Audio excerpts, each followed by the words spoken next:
In today's society, where morality is based on feelings, I'm rarely shocked when the cognitive dissonance of our leaders is exposed.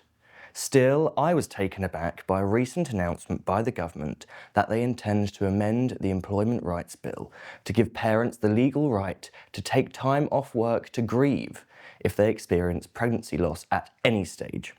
This would extend statutory bereavement leave to parents who experience miscarriage even before 24 weeks of pregnancy. Currently, such leave is only available to parents who lose their unborn child after 24 weeks. Deputy Prime Minister Angela Rayner said the change will give people time away from work to grieve and added no one who is going through the heartbreak of pregnancy loss should have to go back to work before they are ready. She's right, but there's a lot about this proposal that doesn't make sense. I'm Ben Weller, and this is Viewpoint.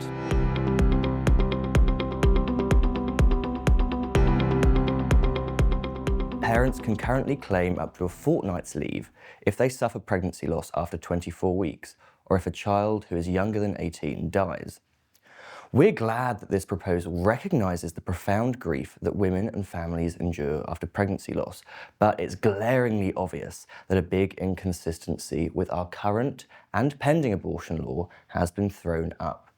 It's downright hypocritical for the government to acknowledge the emotional devastation caused by losing a baby before 24 weeks, whilst continuing not just to permit, but sanction abortion to the same gestational age, and more if the Police and Crime Bill is not properly amended in the House of Lords. Let's not forget that the main flag bearer of this new policy is the aforementioned Angela Rayner, our Deputy Prime Minister. She is the epitome of the jumbled rhetoric around life in utero that we see in Western society. Before she was a minister, she voted consistently in favour of decriminalisation, abortion in Northern Ireland, and pills by post, yet she speaks with a perfectly understandable delight about her own struggles of teenage pregnancy and the love she has for her now 28-year-old son, even saying that he saved her because she had a little one to look after. So, Angela Rayner, you believe that parents should have time to grieve children that are worthy of love and emotion, a love and emotion you knew at just 16 years of age, but only some of them. What about the ones who'll be caught up in the anarchy of late-term abortion that you support? Let's simplify it. How can the loss of a child at 20 or 23 weeks be considered worthy of statutory bereavement leave, whilst at the same time a child of identical gestational age can be intentionally aborted without legal or moral concern?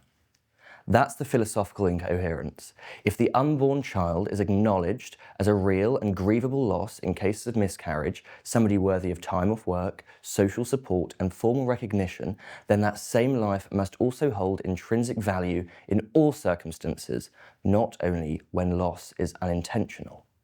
So, we're going to give people time away from work to grieve. What does that mean? It can only mean that the loss of an unborn child before 24 weeks is something to grieve. Of course, that's right. It is a loss and a cause of grief. If the death of an unborn child before 24 weeks is mournful, what does that make abortion? The fact is, grief does not derive solely from the desires of the parents. It flows from the reality that something's been lost, a living human being. The scientific reality is that by 10 weeks, the unborn child has fingers, toes, organs, and brain activity. Every part of their body is developed, and after that, it's just growth. By 20 weeks, many babies respond to stimuli and are effectively viable. Do we see the moral inconsistency now? The extension of bereavement leave completely reinforces the pro-life position. Life in the womb is life, not because of the willingness of the mother, but because of the undeniable existence of the baby. If a miscarriage at 10 weeks brings legitimate sorrow, how can society condone the elective abortion of a baby at 22 weeks or even up to birth? SPUC continues in its call for ethical consistency. It would fix so much. Either we acknowledge the unborn child as a human life worthy of mourning and protection, or we walk the path towards reducing human value to the circumstances of one's conception. The government has unintentionally exposed the rank hypocrisy at the heart of all legislation about babies and pregnancy.